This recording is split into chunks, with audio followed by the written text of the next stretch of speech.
Bendiciones con todos. Tema 93. Las verdades de la palabra de Dios. Hoy, la fe de un centurión, parte 1. Y utilizamos Mateo capítulo 8, versículos del 5 al 13, que dice lo siguiente.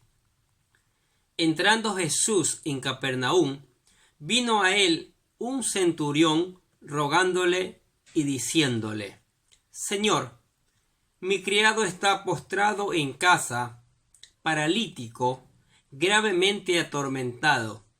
Y Jesús le dijo: Yo iré y le sanaré.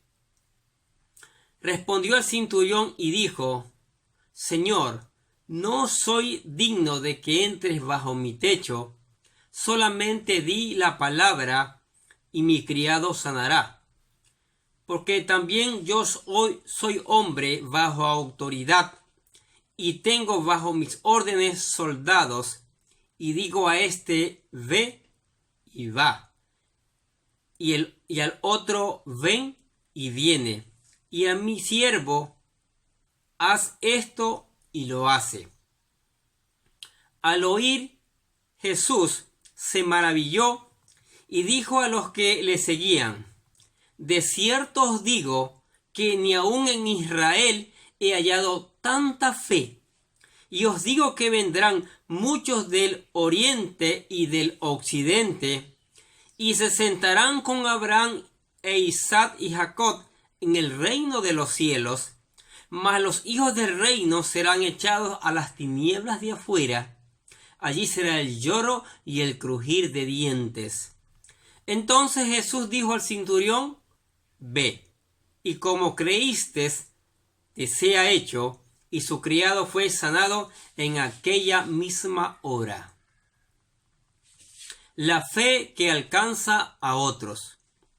Llegamos hoy a uno de los milagros que presenta a un personaje del cual podemos aprender mucho en cuanto al poder y el alcance que tiene la fe genuina.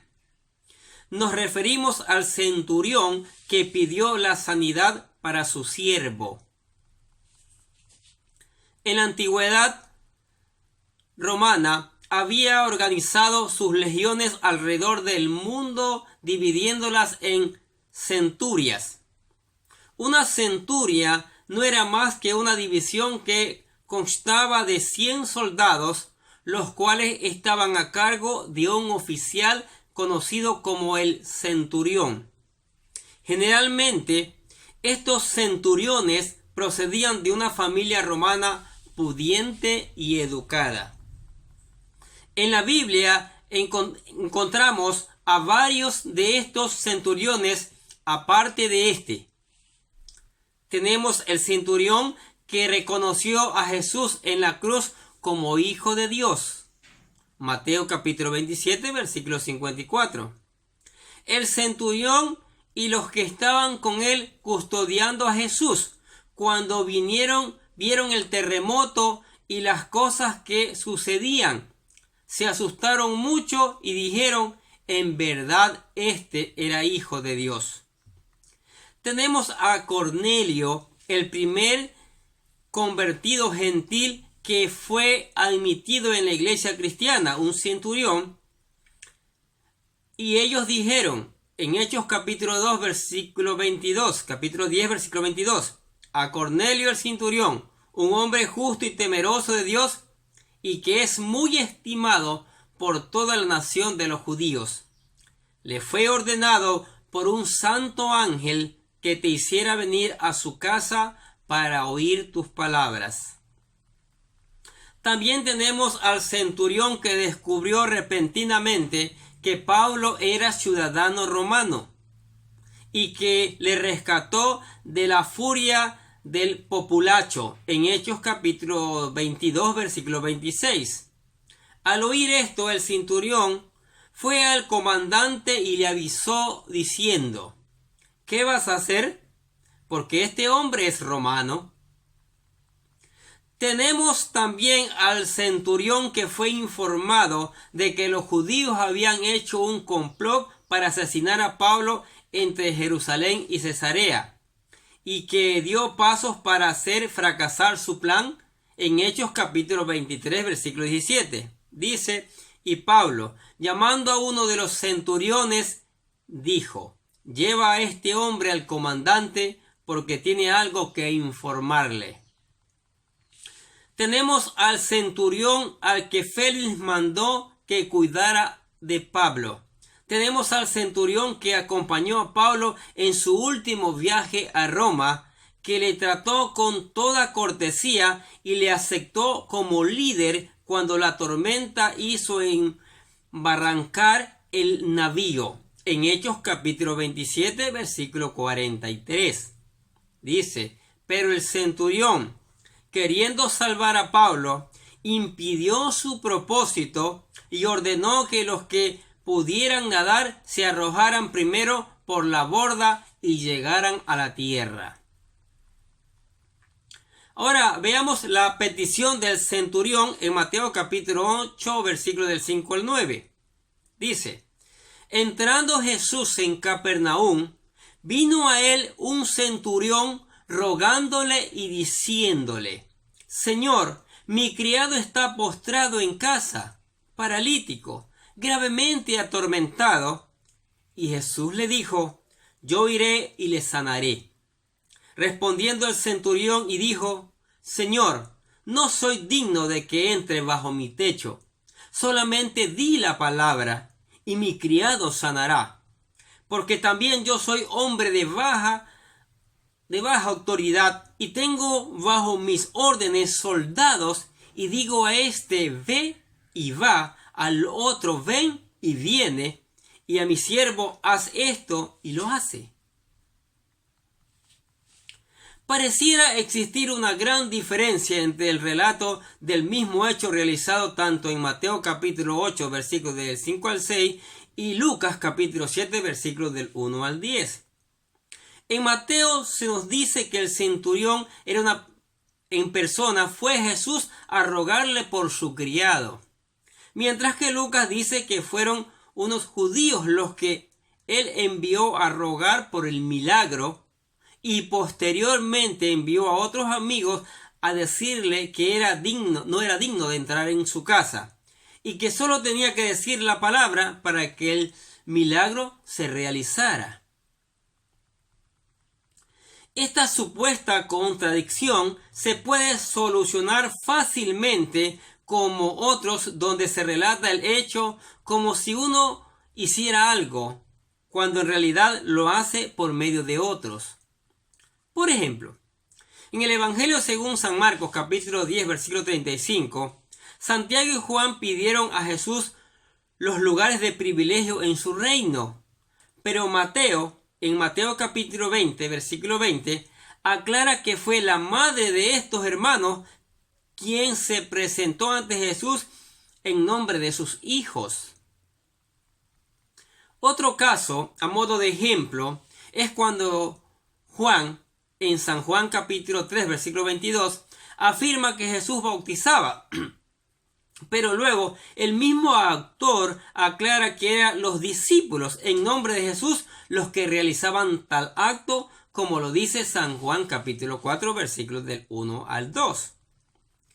Cuando Mateo capítulo 27 versículo 26 nos informa que Pilato azotó a Jesús, esto no significa que el gobernador tomó el azote en sus propias manos.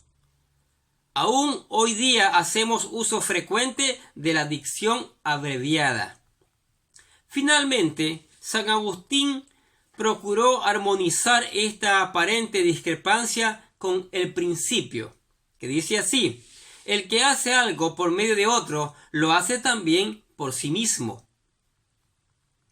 El relato inicia diciendo que el centurión se acercó a Jesús rogándole por su criado que estaba gravemente enfermo. Dice: Señor, mi criado está postrado en casa, paralítico y gravemente atormentado.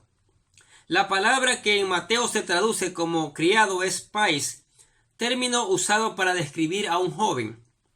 En Lucas se utiliza la palabra siervo, que proviene del griego doulos, que literalmente significa esclavo.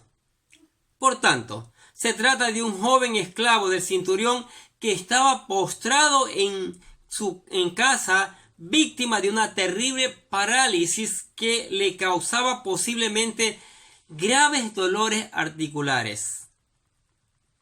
En la antigüedad, los esclavos eran vistos como objetos que le pertenecían a sus amos, los cuales se podían maltratar y hasta matar sin recibir ningún castigo por parte del gobierno. Sin embargo, aquí vemos a un hombre que expresaba su preocupación por su siervo, mostrándonos su gran compasión. También podemos ver lo recto de su carácter en el Evangelio según San Lucas, donde se nos dice que hasta una sinagoga les había construido a los judíos. Por tanto, se trataba de una persona piadosa y generosa hacia los demás. A diferencia del leproso, el centurión estaba seguro de que Jesús realizara el milagro que le pidiera. Cuando Jesús escuchó su petición, accedió inmediatamente a partir a su casa para sanar al siervo del centurión. Dice, y Jesús le dijo, yo iré y le sanaré. Sin embargo, el centurión le dice que no se considera digno que entre en su casa. Y dijo, respondió el centurión y dijo, Señor, no soy digno que entres bajo mi techo. Posiblemente conocía la tradición judía que les prohibía entrar en casa de un gentil, ya que de hacerlo se les consideraba ceremonialmente impuros. Lo que el centurión declara a continuación es una asombrosa enseñanza de fe que nos muestra el verdadero alcance que ésta tiene. Él dijo, solamente di la palabra y mi criado sanará, porque también yo soy hombre bajo autoridad y tengo bajo mis órdenes soldados y digo a este ve y va y al otro ven y viene y mi siervo haz esto y lo hace. En primer lugar, el centurión estaba diciendo que tanto era el poder que Jesús tenía y tanto era su fe en él que Jesús no necesitaba ir hasta su casa y tocarle enfermo para que sanara. En segundo lugar, él reconoció el señorío que Jesucristo tiene sobre este mundo. El centurión, teniendo autoridad sobre 100 soldados, conocía el poder de solamente ordenar y que los demás hagan. De igual forma, reconoció que Jesús tenía la autoridad sobre este universo y cualquier orden que él dijese se cumpliría, ya que no hay otra autoridad mayor que la suya. Finalmente, en sus palabras vemos el gran alcance de su fe. El centurión no estaba pidiendo un favor para sí mismo. La fe no estaba en el siervo que estaba paralítico. La fe estaba en el centurión que creía que ésta era suficiente para que Jesús sanase a su criado. Ciertamente, la fe de una persona puede ser tan grande que a través de otras personas pueden recibir la misericordia de Dios, tal y como se muestra en este relato bíblico. ¿Qué les parece esta verdades de la palabra de Dios? Sí, aquí encontramos un hombre y un gentil, no un judío, que tiene una fe tremenda que el mismo Jesús dice, ni en Israel he encontrado tanta fe. Y esa es la fe que necesitamos tener cada uno de nosotros para que el Señor pueda hacer los milagros, las sanidades, los prodigios que Él quiere hacer en la vida de cada uno de nosotros. Yo creo que este testimonio de este centurión nos da una enseñanza muy valiosa, muy interesante, que debemos con urgencia ponerla en práctica en nuestras vidas. ¿Qué les parece? Amén. Padre, te damos gracias por tu palabra maravillosa, tu palabra que nos bendice, tu palabra que nos llena, tu palabra que nos da sabiduría y tu palabra que nos da entendimiento, Señor. Por eso alabamos y glorificamos tu nombre, Señor, por esa maravillosa palabra, por tu misericordia, por tu amor, por acompañarnos hasta este día. Eso ha sido maravilloso. Los bendecimos a ustedes que escuchan la palabra de Dios también. Que la gracia del Señor esté con ustedes. Sigamos escuchando, sigamos aprendiendo, sigamos poniendo en práctica y sigamos reenviando estos videos, estas verdades de la palabra de Dios para que otras personas conozcan al Rey de Reyes y Señor de Señores, al cual tiene el poder sobre cualquier enfermedad. Amén. Que tenga un día lleno de muchas bendiciones.